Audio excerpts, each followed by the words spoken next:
আজকে এবার এই চ্যাপ্টারের সব থেকে গুরুত্বপূর্ণ টপিক যেটা আমরা বাদ দিয়ে আসছিলাম সেটা পড়বো। এটা সব থেকে লংগেস্ট ভিডিও হবে এবং এটা যেটা যারা বুঝবা তারা ইনশাল্লাহ তোমার এইচএসসি তে আর বাঁচবা না। এইচএসসি তে এটা না বুঝলে দেখবে এইচএসসি এর পড়াটা অনেক কমপ্লেক্স লাগতেছে গুণগত রসায়নে। হুম সো একদম আটকাবা না ইনশাল্লাহ। এবার আসি আমরা, তাহলে হচ্ছে কি আমরা আজকে পড়বো হচ্ছে কি যে ইলেকট্রন বিন্যাস, ঠিক আছে? ইলেকট্রন বিন্যাস। আচ্ছা, এখন ইলেকট্রন বিন্যাসের মনে করো আরো বিস্তারিত যত পদ্ধতি আছে সবকিছু আমরা পড়ে ফেলবো। আসো, এবার ইলেকট্রন বিন্যাসটা কি? বেসিক্যালি ইলেকট্রন বিন্যাসটা হচ্ছে কি একটা মৌল একটা একটা পদার্থে বা তুমি বলবা সোজা বাংলা, একটু সোজা বাংলা বলতে গেলে আমরা বলবো হচ্ছে কোনো একটা পরমাণুর মধ্যে কোন একটা কি পরমাণুতে ইলেকট্রন সমূহ যেভাবে যেভাবে সাজানো থাকে তা লেখার নামই কি? তা লেখাই হচ্ছে কি বেসিক্যালি ইলেকট্রন বিন্যাস। তোমাকে যদি পরীক্ষার হলে কখনো ইলেকট্রন বিন্যাস কাকে বলে জিজ্ঞেস করে এই সংখ্যাটা লাগাই দিবা। মানে ধরো এটার মানে কিটা কি? সোডিয়ামের ক্ষেত্রে দেখবা সোডিয়ামের ইলেকট্রন হচ্ছে কি ইলেকট্রন আমরা বলি সোডিয়ামের ইলেকট্রন থাকে 11টা। সেই যে 11টা ইলেকট্রন আছে, ইলেকট্রন গুলা কিভাবে আসছে সেটাই আমরা প্রকাশ করব কিসের মাধ্যমে? ইলেকট্রন বিন্যাসের মাধ্যমে। বুঝতে পারছি? ইলেকট্রন বিন্যাসকে বলা হয় ইলেকট্রন কনফিগারেশন, ঠিক আছে? সো ইলেকট্রন বিন্যাস আমরা এবার শিখব। ইলেকট্রন বিন্যাসের দুইটা পদ্ধতি আছে, একটা হচ্ছে ডায়াগ্রাম পদ্ধতি,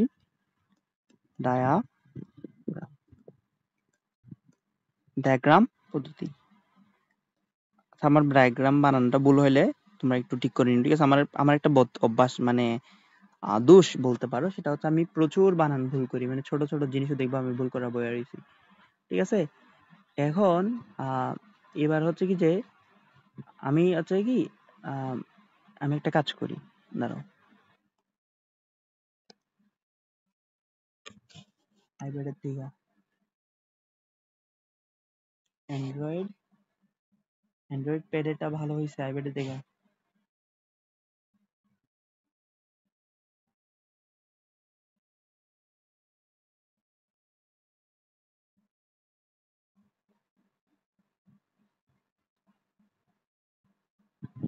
উম, আরে একটা কথা বলা আছে, মানে আন্দাজ দেখাইলে হইলে ছক্কা না হইলে ফক্কা। ফক্কা মানে হচ্ছে যে ধোকা খাওয়া, মানে মারা খাওয়া, এরকম টাইপের ওয়ার্ড আর কি। যাই হোক, আমি ক্লাস রেকর্ড করি, তুমি হচ্ছে মানে এখন প্রিপারেশন নাও, সাজা টাজা দেখো, ঠিক আছে? তো এই আর কি।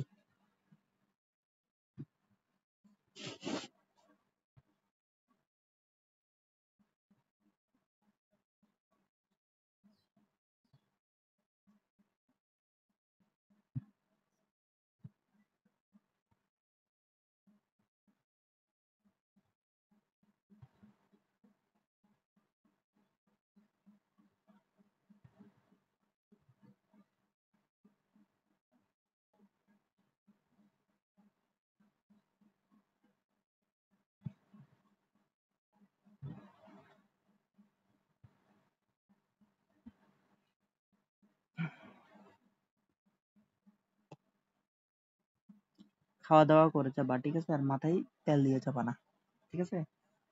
আর হচ্ছে বেসিক যেগুলো কাজ কারবার করা আছে এগুলো একটু করে যাবা। বমি টমি ভাব পাইলে জয় ট্রিপ মেডিসিনটা খাওয়া যেতে পারে, কাজে দেয়।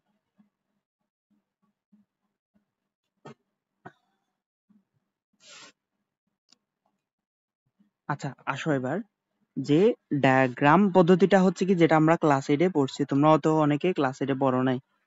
যে সোডিয়ামের ক্ষেত্রে দেখবা, সোডিয়ামের ক্ষেত্রে ইলেকট্রন গুলা কেমনে থাকে সেটা আমরা বর্ণনা করব। দেখো এটা হচ্ছে সোডিয়ামের সেই নিউক্লিয়াসটা, ঠিক আছে? সোডিয়ামের নিউক্লিয়াস। এই নিউক্লিয়াসের মধ্যে কি থাকবে? সোডিয়ামের 11টা প্রোটন, 12টা নিউট্রন এখানে অবস্থান করবে, বুঝছো?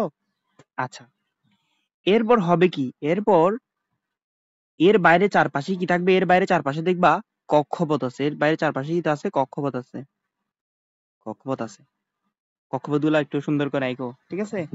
আচ্ছা, এই যে কক্ষপথ যেটা আছে, কক্ষপথ অসংখ্য কক্ষপথ আছে। কক্ষপথ বলতে এরকম কোনো মানে স্ট্রাকচার এরকম তারজালির মতো কিছু নাই, মানে এখানে এই পথে হচ্ছে ইলেকট্রন গুলা ঘুরে, তো যে এই ধরো এই পথে তুমি হাঁটতেছো, তখন আমরা বলি এরকম এরকম দেখাই দেই না, মানে এই পথে তুমি গেছো, বুঝা গেছে? তো ইলেকট্রন গুলা এই পথে হাঁটে, সেটা আমরা জাস্ট বুঝাইলাম এই মানে গুলবৃত্ত গুলা দ্বারা, এটা বুঝাইলাম, বুঝছো? আচ্ছা, এই গুলবৃত্ত দ্বারা ইলেকট্রন গুলা এদিকে দিকে ঘুরে সেটা বুঝাইলাম। আসো এরপরে, তাহলে এখানে দেখবো হচ্ছে কি যে আহ এখানে একটা কক্ষপথ থাকতে পারে, আরো একাধিক কক্ষপথ থাকতে পারে। কি আঁকলাম এটা, কি আঁকলাম এটা, ইজ্জত খাওয়া দিলাম, যাই হোক। আসো, তাহলে এরকম অনেক কক্ষপথ থাকতে পারে। তাহলে এবার আসবো হচ্ছে প্রথম কক্ষপথ। তাহলে আমাদের প্রথম কক্ষপথে দেখবা এটা হচ্ছে ফার্স্ট কক্ষপথ। এটা কি ভাইয়া? ফার্স্ট কক্ষপথ। এটা হচ্ছে কি? সেকেন্ড কক্ষপথ। এটা দেখবা থার্ড কক্ষপথ, ঠিক আছে? থার্ড কক্ষপথ। আচ্ছা, এবার প্রথম কক্ষপথে কয়টা ইলেকট্রন থাকবে? 11টা ইলেকট্রন সবগুলাই প্রথম কক্ষপথে থাকতে পারে না। প্রথম কক্ষপথের লিমিটেশন আছে, আমি এতটা ইলেকট্রন নিতে পারবো। দ্বিতীয় কক্ষপথেরও এতটা লিমিটেশন আছে, আমি এতটা ইলেকট্রন নিতে পারবো। তৃতীয় কক্ষপথেরও এরকম লিমিটেশন আছে। সো কোনো কক্ষপথে, এটা তোমাদের এমসিকিউতেও আসতে পারে, কোনো কোনো কক্ষপথে কক্ষপথে কতটা কতটা ইলেকট্রন থাকতে পারে, থাকতে পারে, সেটা সূত্রটা হচ্ছে কি 2n²। এই সূত্রটা দ্বারা তুমি বের করে ফেলতে পারবা, যেখানে n হচ্ছে কি বেসিক্যালি কক্ষপথ নাম্বার, কততম কক্ষপথ সেটা হচ্ছে n, ঠিক আছে? তাহলে ভাইয়া তুমি একটা জিনিস চিন্তা করে দেখো, তাহলে আমি প্রথম কক্ষপথের যদি চিন্তা করে দেখি, প্রথম ফার্স্ট কক্ষপথের যদি চিন্তা করে দেখি, তাহলে 2 × 1², 1² সমান সমান কত? 2। সেকেন্ড কক্ষপথের ক্ষেত্রে যদি চিন্তা করে দেখি, 2 × 2², ঠিক আছে? তাহলে কত? 2 দুগুণে 4, 4 দুগুণে 8। থার্ড কক্ষপথে কত? থার্ড কক্ষপথে 2 × 3²। এটা আচ্ছা, এটা আমি সুন্দর করে লিখি, এটা 8 8 দিছি এরকম মনে হতে পারে, এটা আসলে 8 দিন, এটা হচ্ছে স্কয়ার দিছি। আচ্ছা, তাহলে 3 তিরিকা 9, 9 দুগুণে 18। তাহলে প্রথম কক্ষপথে ইলেকট্রন থাকতে পারে 2টা, দ্বিতীয় কক্ষপথে ইলেকট্রন থাকতে পারে 8টা, তৃতীয় নম্বর কক্ষপথে ইলেকট্রন থাকতে পারে কয়টা? 18টা। তাহলে আমার প্রথম কক্ষপথে আমি 2টা ইলেকট্রন, ধরো 2টা ইলেকট্রন আমি এখানে বসাই দিলাম, একটা ইলেকট্রন এখানে, একটা ইলেকট্রন এখানে, বুঝছি? আচ্ছা, দ্বিতীয় কক্ষপথে ইলেকট্রন থাকতে পারে কয়টা? 8টা। তাহলে আমি 8টাকে এঁকে ফেলি, 1টা 2টা 3টা 3টা 4টা 5টা 6টা 7টা 8টা, ঠিক আছে? এবার তৃতীয় নম্বর কক্ষপথে থাকতে পারে কয়টা? 18টা। এখন ভাইয়া আমার দেখো সোডিয়ামের মধ্যে ইলেকট্রন আছেই 11টা। তাহলে আমার অলরেডি দেখো প্রথম কক্ষপথে 2টা নিয়ে নিছে, দ্বিতীয় কক্ষপথে 8টা ইলেকট্রন নিয়ে নিছে, মানে টোটাল 10টা শেষ ইলেকট্রন। আর আছে আমার ইলেকট্রন আছে কয়টা? একটা। হ্যাঁ, তৃতীয় নাম্বার কক্ষপথে 18টা থাকতে পারে, কিন্তু 18টা থাকতে হবে এরকম কোনো কথা নাই, চাইলে এখানে কম থাকতে পারে, বুঝছি? তাহলে আমার তৃতীয় নম্বর কক্ষপথে 18টা ইলেকট্রন থাকতে পারলেও, যেহেতু সোডিয়ামের ইলেকট্রন আর নাই, একটা ইলেকট্রন বাকি থাকে, সেই একটা ইলেকট্রনই আমার তৃতীয় নম্বর কক্ষপথে থাকবে।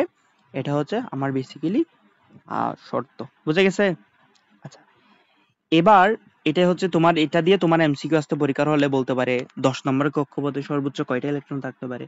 তাহলে 10 নম্বর কক্ষপথ যদি হয়, তাহলে 10 10 100, 100 দুগুণে 200। সো এরকম তোমার এমসিকিউ দেখবা, ভুরি ভুরি এমসিকিউ তোমার গাইডের মধ্যে আছে অলরেডি, বুঝছো? সো আসো এবার হচ্ছে আমরা নেক্সট যেটা আছে সেটা আমরা পড়বো। এবার দেখো আমরা যে প্রথম পদ্ধতিটা শিখছি, সে প্রথম পদ্ধতির অনেকগুলা লিমিটেশন আছে, এবং এই পদ্ধতিটা ইউজ করে তুমি বেশি কিছু জানতে পারবা না। জাস্ট কত নম্বরের কক্ষপথে কতটা ইলেকট্রন থাকতে পারে, এটার বাইরে কিছু জানা যায় না। কিন্তু এটার একটা বিস্তারিত ফরমেশন আছে, বিস্তারিত ফরমেশনটাই আমাদের শেখা লাগবে, এবং এটা দেখে আসলে তোমার অনেক কিছু শেখা যায়, বুঝতে পারছি? আচ্ছা, আমরা একটা জিনিস দেখতেছি হচ্ছে প্রথম কক্ষপথে 2টা ইলেকট্রন আছে, দ্বিতীয় কক্ষপথে 8টা ইলেকট্রন আছে, তৃতীয় কক্ষপথে কতটা ইলেকট্রন আছে? 18টা ইলেকট্রন থাকতে পারে। এরকম চতুর্থ কক্ষপথে তোমার আরো থাকতে পারে, কতটা থাকতে পারে, 4 4 16 16 দুগুণ 32, 32টা ইলেকট্রন থাকতে পারে। সো এই যে 32টা ইলেকট্রন কিভাবে আছে, 18টা ইলেকট্রন কিভাবে আছে, 2টা ইলেকট্রন কিভাবে আছে সেটা বর্ণনা করার জন্য আরো পদ্ধতি আছে। বোঝা গেছে? আচ্ছা, এই যে তুমি প্রথম দেখতেছো এগুলা হচ্ছে এগুলাকে বলা হয়, যেগুলা যে প্রথম কক্ষপথ দেখতেছো এগুলাকে বলা হয় কি? প্রধান কক্ষপথ। প্রধান কক্ষপথ, বুঝছো? আচ্ছা, এবার ধর এটা হচ্ছে প্রধান কক্ষপথ, বুঝছো? এটা হচ্ছে প্রধান কক্ষপথ। যখন তুমি এরকম জুম করে দেখবা, তুমি তখন দেখবা আসলে প্রধান কক্ষপথটা একাধিক কক্ষপথে ভাগ হইতে পারে, বুঝছো? তাহলে এটা কক্ষপথ, তো তাহলে এটা কি প্রধান কক্ষপথ। প্রধান প্রধান কক্ষপথ, বা এটাকে বলা শক্তি স্তর। কি বলে ভাইয়া? শক্তি স্তর, বুঝছি। তাহলে এই শক্তি স্তরটা একাধিক শক্তি স্তরে বিন্যস্ত থাকে, এগুলাকে বলা হয় কি? উপশক্তি স্তর। উপশক্তি স্তর, বুঝছি।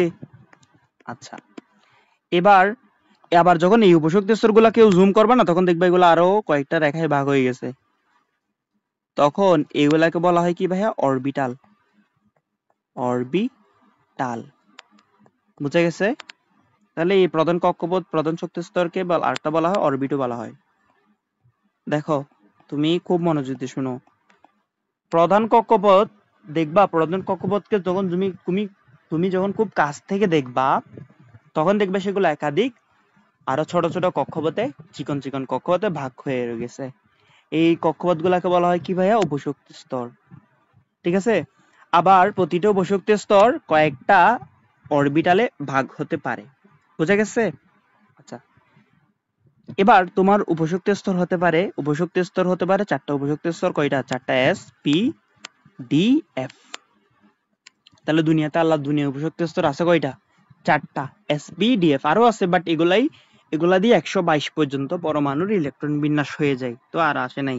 যদি আরো পরমাণু আবিষ্কৃত হয় তাহলে এস বি ডি এফ আরো আসবে, এরকম আরো অনেক উপশক্তি স্তর আসবে, বুঝছো? আচ্ছা, এবার তোমার এই বললাম না উপশক্তি স্তর কয়েকটা ভাগে বিভক্ত।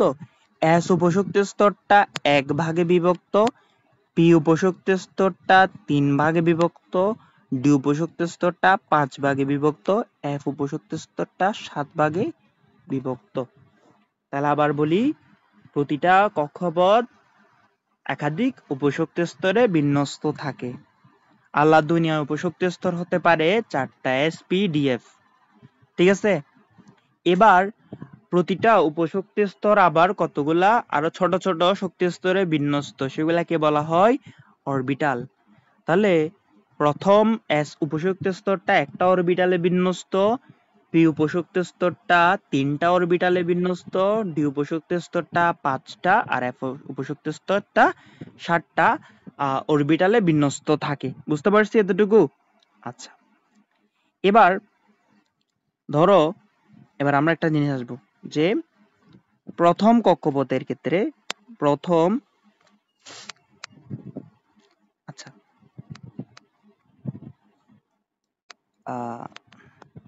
এবার আমরা একটু ডিপ থেকে জানবো। দেখো, প্রথম কক্ষপথের ক্ষেত্রে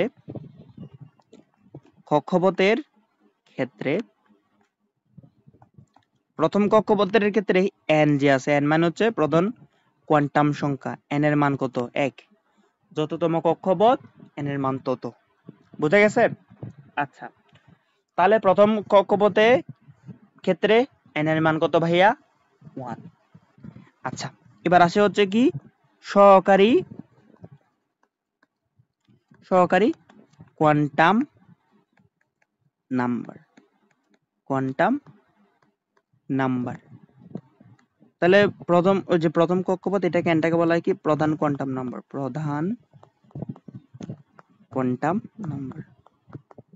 প্রধান কোয়ান্টাম নাম্বার।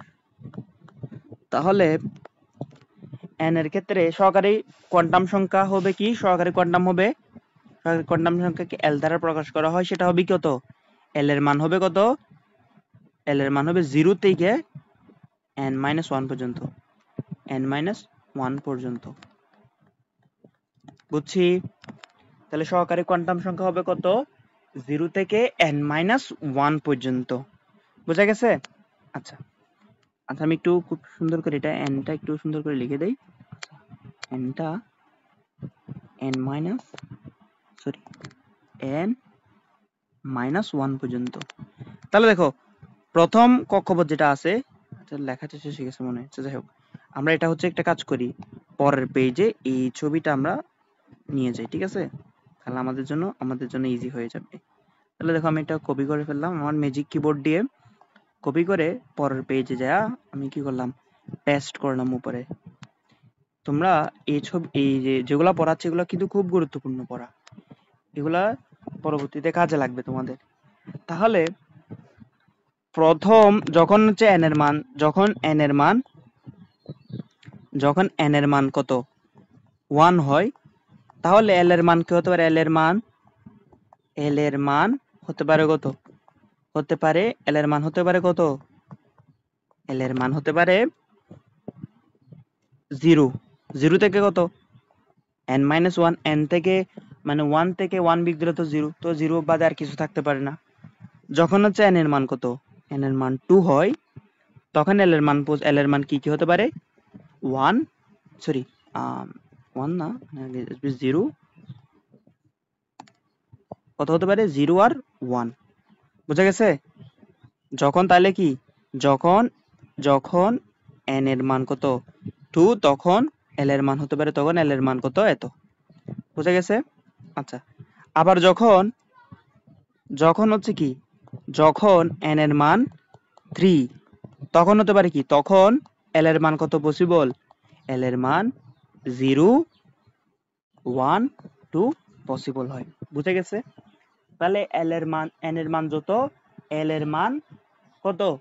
l এর মান হবে তার থেকে 1 কম এবং 0 থেকে নাম্বারটা শুরু করবা, 0, 1, 2 এরকম 3 শুরু করবা, ডট ডট ডট শুরু করবা। বুঝছি?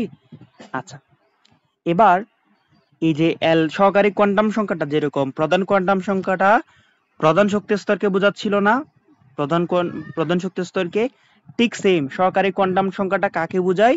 সেটা উপশক্তি স্তরকে বোঝায়। তাহলে আমরা একটু এখানে লিখে দিব কি, সহকারী কোয়ান্টাম সংখ্যা কাকে বোঝায়? এটা সহকারী কোয়ান্টাম সংখ্যাটা উপশক্তি স্তরকে বোঝায়, ঠিক আছে? উপশক্তি স্তরকে বোঝায়, ঠিক আছে? উপশক্তি স্তরকে বোঝায়, শক্তি স্তরকে বোঝায়, ঠিক আছে? বোঝায়। এখন ভাইয়া উপশক্তি স্তরকে যে বোঝাবে l এর মান, উপশক্তি স্তর আছেই তো 4টা না? উপশক্তি স্তর আছে কয়টা? S, P, D, F, এই 4টা উপশক্তি স্তর আছে। যখন l এর মান 0 হবে, তখন সেটা বোঝাবে কাকে? যে S উপশক্তি স্তরকে। আবার l এর মান যখন 1 হবে, তখন বোঝাবে P উপশক্তি স্তরকে। D এর মান যখন কত? D এর মান যখন হচ্ছে কি 2, l এর মান 2, তখন D উপশক্তি স্তরকে বোঝাবে, F মানে হচ্ছে 3। জিনিসটা বুঝতে পারছো? তাহলে প্রথম শক্তি স্তর যেটা আমরা দেখছি এখানে, যে প্রথম শক্তি স্তরটা দেখছি, প্রথম শক্তি স্তর যেটা ছিল, এটা হচ্ছে প্রথম শক্তি স্তর, সেটাকে জুম করলে আমি কয়টা উপশক্তি স্তর পাচ্ছি ভাইয়া? একটা উপশক্তি স্তর পাচ্ছি। বুঝা গেছে? আবার ক্ষেত্রে দেখো দ্বিতীয় দ্বিতীয় নম্বর কক্ষপথ আছে, দ্বিতীয় নম্বর কক্ষপথ, এটা দ্বিতীয় নম্বর কক্ষপথ ধরো, এই যে দ্বিতীয় নম্বর কক্ষপথটা, সেই দ্বিতীয় নম্বর কক্ষপথকে জুম করার মাধ্যমে কয়টা উপশক্তি স্তর পাচ্ছি ভাইয়া? 2টা উপশক্তি স্তর পাচ্ছি। এবার ঠিক সেম তৃতীয় নম্বর কক্ষপথকে এটা তৃতীয় নম্বর কক্ষপথ, এটা হচ্ছে সেই তৃতীয় নম্বর কক্ষপথ, এটা বাইরেরটা, এটাকে তখন তুমি যখন জুম করবা, তখন তুমি দেখবে এখানে কয়টা উপশক্তি স্তর ভাই? এখানে বেসিক্যালি 3টে উপশক্তি স্তর। বুঝা গেছে? আচ্ছা, এবার একটা জিনিস খেয়াল করো, এই যে উপশক্তি স্তর যেটা, তাহলে প্রথম যে n এর মান 1 হলে কি পাওয়া যায়? একটা উপশক্তি স্তর পাওয়া যায়, সেটা হবে কি, যেহেতু 0 তাহলে এটা S উপশক্তি স্তর, ঠিক আছে? কারণ কি, এই যে S এর ক্ষেত্রেই l এর মান কত হতে পারে? 0 হতে পারে। এবার যখন দ্বিতীয় নম্বর কক্ষপথ, তখন l এর মান কি পসিবল? 0 পসিবল আর 1 পসিবল। অর্থাৎ দ্বিতীয় নম্বর কক্ষপথ যেটা আছে, সেটা তুমি বিশ্লেষণ করলে 2টা কি পাবা? উপশক্তি স্তরটা পাবা। প্রথম একটা উপশক্তি স্তরের ক্ষেত্রে l এর মান কত? 0, আর একটার ক্ষেত্রে l এর মান কত? 1। যেটার ক্ষেত্রে l এর মান 0 সেটা মানে S উপশক্তি স্তর, যেটার ক্ষেত্রে l এর মান 1 সেটার ক্ষেত্রে P উপশক্তি স্তর। ঠিক আছে? তাহলে দ্বিতীয় নম্বর কক্ষপথের আন্ডারে কি আছে? পি উপশক্তি স্তর আছে আর এস উপশক্তি স্তর আছে। এবার দেখো তৃতীয় নাম্বার কক্ষপথের ক্ষেত্রে দেখবা তিনটা রেখা পাওয়া যাচ্ছে, প্রথমটা হচ্ছে 0, দ্বিতীয়টা হচ্ছে 1, দ্বিতীয়টা হচ্ছে 2। তাহলে এটা কি S P D F, sorry S P D, ঠিক আছে, 3 হলে এফ হইতো। এতটুকু বুঝছো কিনা? আরেকবার আমি সামারি করি। সেটা হচ্ছে কি আমরা দেখতে পারতেছি এই চিত্রে আমরা দেখতে পারতেছি এখানে বেসিক্যালি প্রথম কক্ষপথে 2টা ইলেকট্রন আছে, দ্বিতীয় নম্বর কক্ষপথে 8টা ইলেকট্রন আছে, তৃতীয় নম্বর কক্ষপথে 18টা ইলেকট্রন আছে। সেই 2টা 8টা 18টা ইলেকট্রন কিভাবে আছে সেটা আরো বিস্তারিত বর্ণনা করার জন্যই বেসিক্যালি আমরা কি আনছি, তোমার এই কি বলে এই তোমার ধারণাগুলা আনছি, বুঝছো, মানে আরো একটু বিস্তারিত ধারণা আনছি। সো দেখতেছি প্রথম নাম্বার কক্ষপথের ক্ষেত্রে প্রধান কোয়ান্টাম সংখ্যা হচ্ছে কি NMBER আর হবে এখানে। দেখো, আচ্ছা দেখো, প্রধান কোয়ান্টাম নাম্বার হচ্ছে কি প্রধান কক্ষপথ কে বোঝায়। তাহলে প্রথম কক্ষপথের ক্ষেত্রে n এর মান কত 1। সহকারী কোয়ান্টাম সংখ্যা হচ্ছে কি তোমার উপশক্তি স্তরকে বোঝায়। উপশক্তি স্তরকে L দ্বারা প্রকাশ করা হয়। L এর মান হতে পারে হচ্ছে কি 0 থেকে n-1, ঠিক আছে। তাহলে দেখো প্রথম কক্ষপথের ক্ষেত্রে L এর মান কত হতে পারে 0, দ্বিতীয় কক্ষপথের ক্ষেত্রে L এর মান হতে পারে 0 আর 1, তৃতীয় নম্বর কক্ষপথে 3 - 1 মানে হচ্ছে 2, তাহলে 0 1 2, ঠিক আছে, 0 1 2, বোঝা গেছে। আচ্ছা, এবার আমি তোমাকে যেটা বললাম এখানে আমরা অনেক সময় দেখতে মানে এটা যদিও দেখে লাগতেছে একটা কক্ষপথ, এটা চাইলে একাধিক কক্ষপথে বিভক্ত হতে পারে। তাহলে প্রধান কক্ষপথ হচ্ছে দেখতে লাগে হচ্ছে দূর থেকে দেখতে লাগে হচ্ছে এখানে একটা কক্ষপথ, তুমি যখন জুম করবা তখন দেখবে আসলে এখানে দুইটা কক্ষপথ, একাধিক কক্ষপথ, দুইটা না একাধিক কক্ষপথ, ঠিক আছে। তাহলে প্রধান কক্ষপথ কতগুলা ছোট ছোট কক্ষপথে বিভক্ত, সেগুলাকে উপশক্তি স্তর বলে। আবার প্রতিটা উপশক্তি স্তর একাধিক কক্ষপথে ভাগ হতে পারে, যেগুলাকে অরবিটাল বলে, বোঝা গেছে। এবার আল্লাহ দুনিয়া উপশক্তি স্তর হচ্ছে 4টা, S P D F. S হচ্ছে এস এর ক্ষেত্রে হচ্ছে কি এস এর অরবিটাল, এসটা 1 ভাগে বিভক্ত, পিটা 3 ভাগে বিভক্ত, ডিটা 5 ভাগে বিভক্ত, এফটা 7 ভাগে বিভক্ত, বোঝা গেছে। আচ্ছা, তাহলে কি এস এর ক্ষেত্রে অরবিটাল একটা, পি এর ক্ষেত্রে অরবিটাল 3টা, ডি এর ক্ষেত্রে অরবিটাল 5টা, এফ এর ক্ষেত্রে অরবিটাল 7টা, বুঝা গেছে। আচ্ছা, এবার এগুলো কিন্তু অরবিটাল নাম্বার, বুঝা গেছে। অরবিটাল নাম্বার এবং উপশক্তি স্তর নাম্বারটা ডিফারেন্ট। আচ্ছা, এল এর মান যখন 0 হবে, এখানে যে এল এর মান 0 বললাম, তাহলে প্রথম কক্ষপথটা 1 ভাগে বিভক্ত না, প্রথম কক্ষপথটা 1 ভাগে বিভক্ত, সেই একটা উপশক্তি স্তরটার নামটা কি। আমি এখানে 4টা উপশক্তি স্তর আছে, তো এই যে উপশক্তি স্তরটা আসলো, সেই উপশক্তি স্তরটা কি এস নাকি পি নাকি ডি নাকি এফ, সেটা আমরা বুঝবো কিভাবে, এল এর মান দ্বারা। যেহেতু প্রথম কক্ষপথের ক্ষেত্রে এল এর মান কত আসছে 0 আসছে, তাই প্রথম কক্ষপথে যে উপশক্তি স্তরটা থাকে সেটা হচ্ছে এস। এবার দ্বিতীয় নাম্বার কক্ষপথটা যেহেতু 2 ভাগে বিভক্ত, তাদের ক্ষেত্রে উপশক্তি স্তর আছে কি 0 একটা আর একটা 1। যখন এল এর মান 0 হয় তখন তার এস, তারপর দ্বিতীয়টা হচ্ছে পি। এরকম তুমি 3 এর ক্ষেত্রে বাইর করতে পারো, 4 এর ক্ষেত্রে, 5 এর ক্ষেত্রে, 6 এর ক্ষেত্রে বাইর করতেই পারো, ডট ডট ডট, ঠিক আছে।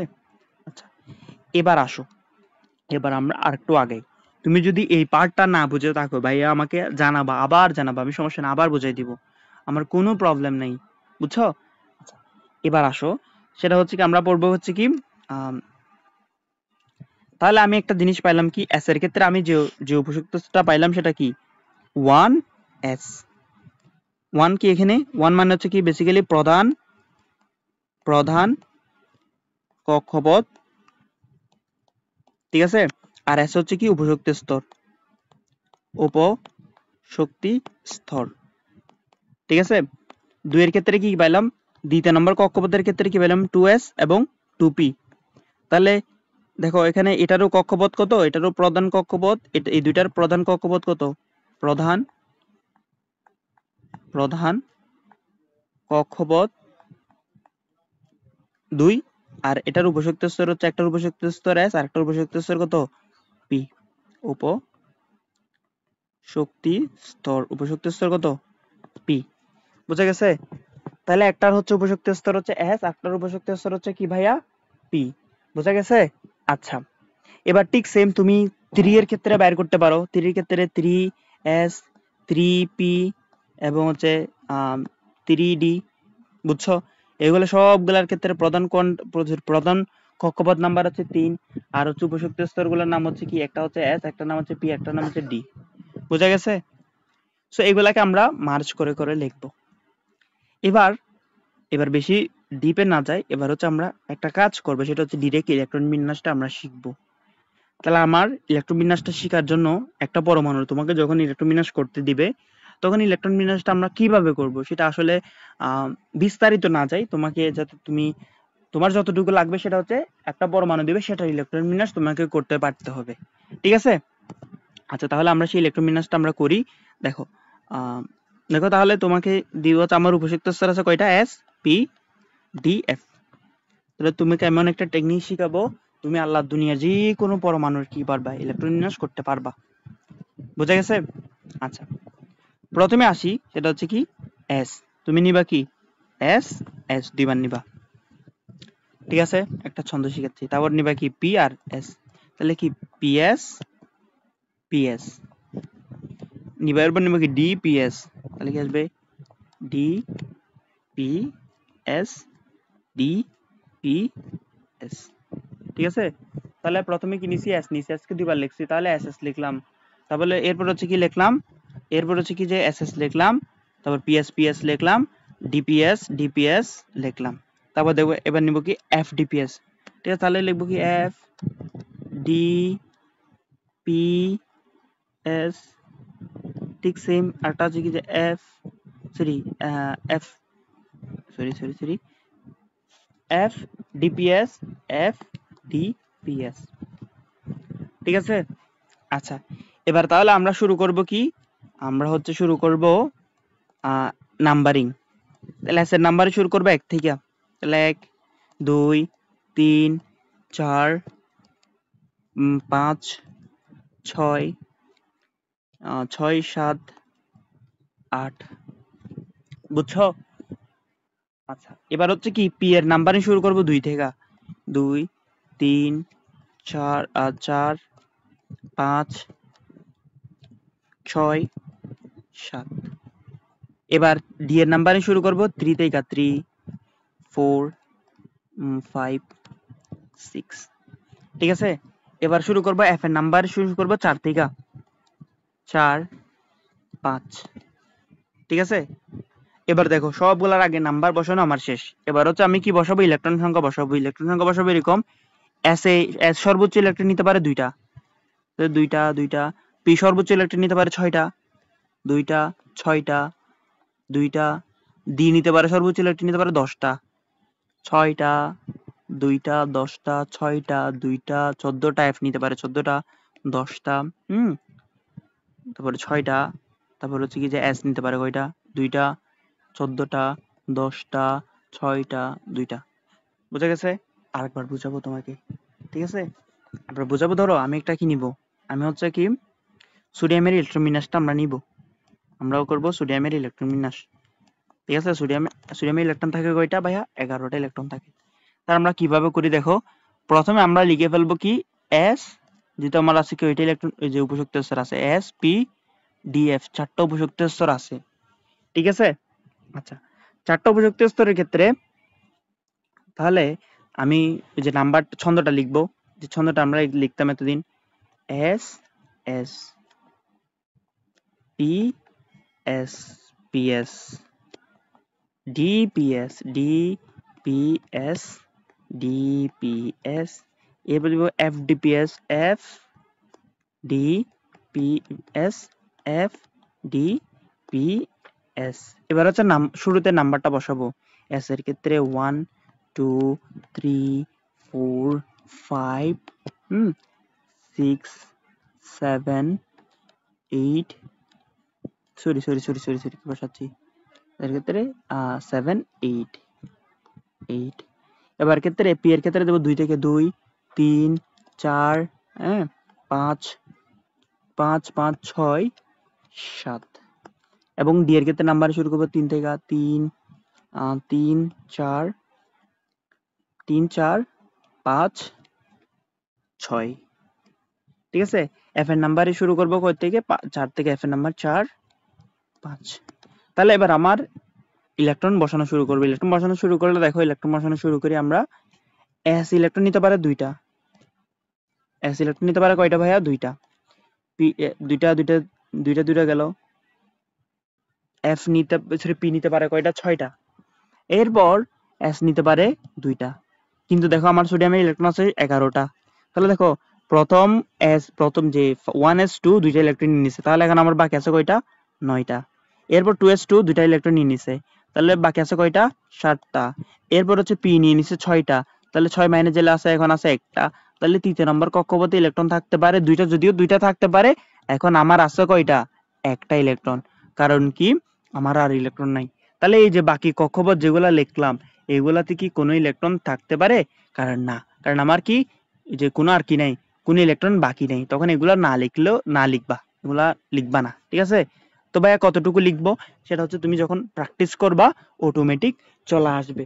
এবার তোমাদের তো এই চ্যাপ্টারে অত বেশি বাড়ির কাজ দেই নেই, এবার তোমার একটা হোমওয়ার্ক দিব।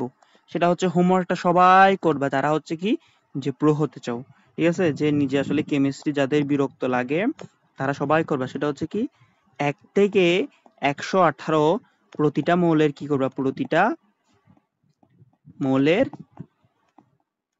মৌলের ইলেকট্রন বিন্যাস বিন্যাস করবা। এই বিন্যাস করবা, ঠিক আছে? অ্যাটলিস্ট যারা পারো না, যারা একদম মানে ফাঁকিবাজ আছো, তারা 1 থেকে 30 করবা। অনলি ফর ফাঁকিবাজ, অনলি ফর ফাঁকিবাজ, ঠিক আছে? ফর ফাঁকিবাজ, যারা ফাঁকিবাজ আছো তারা 1 থেকে 30 করবা। যারা চাও যে না আমার একটু কেমিস্ট্রিতে দুর্বলতা আছে, আমি নিজের দুর্বলতা রাখতে চাই না, আমি স্ট্রং হতে চাই, তারা সবাই 1 থেকে 118টা সবগুলা মৌলের ইলেকট্রন করবা। এবং এটা করার পরেই কিন্তু তুমি পরবর্তীতে পর্বে যাবা। এটা করা বাদে তুমি পরবর্তী পর্বে যাবা না, না হলে কিচ্ছু বুঝবা না ভাইয়া, কিচ্ছু বুঝবা না, ঠিক আছে? সো হচ্ছে কি আমি এতটুকু পর্যন্ত বুঝিয়ে দিলাম। এবার হচ্ছে তোমরা আরেকবার প্র্যাকটিস করতে পারো। আচ্ছা আমি আরেকটা মৌলের ইলেকট্রন বিন্যাস করাই দিই তোমাদের সুবিধার জন্য। ধরো হচ্ছে আমি কি করলাম, আমি হচ্ছে স্ক্যান্ডিয়ামেরটা করলাম। স্ক্যান্ডিয়ামের ইলেকট্রন বিন্যাস কত? 21।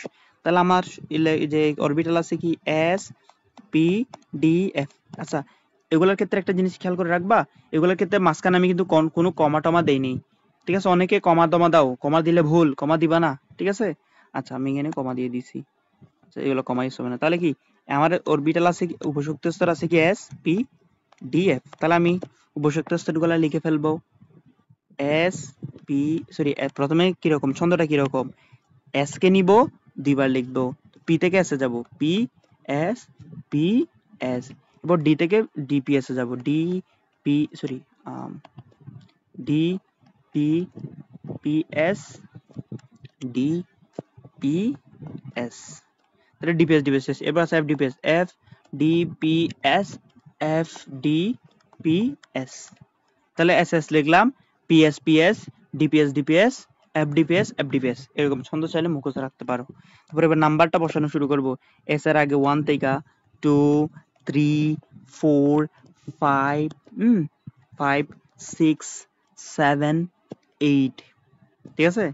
পি এর নাম্বার শুরু 2 থেকে 2 3 4 4 4 4 5 6, ঠিক আছে? 6 6 6 7, ঠিক আছে?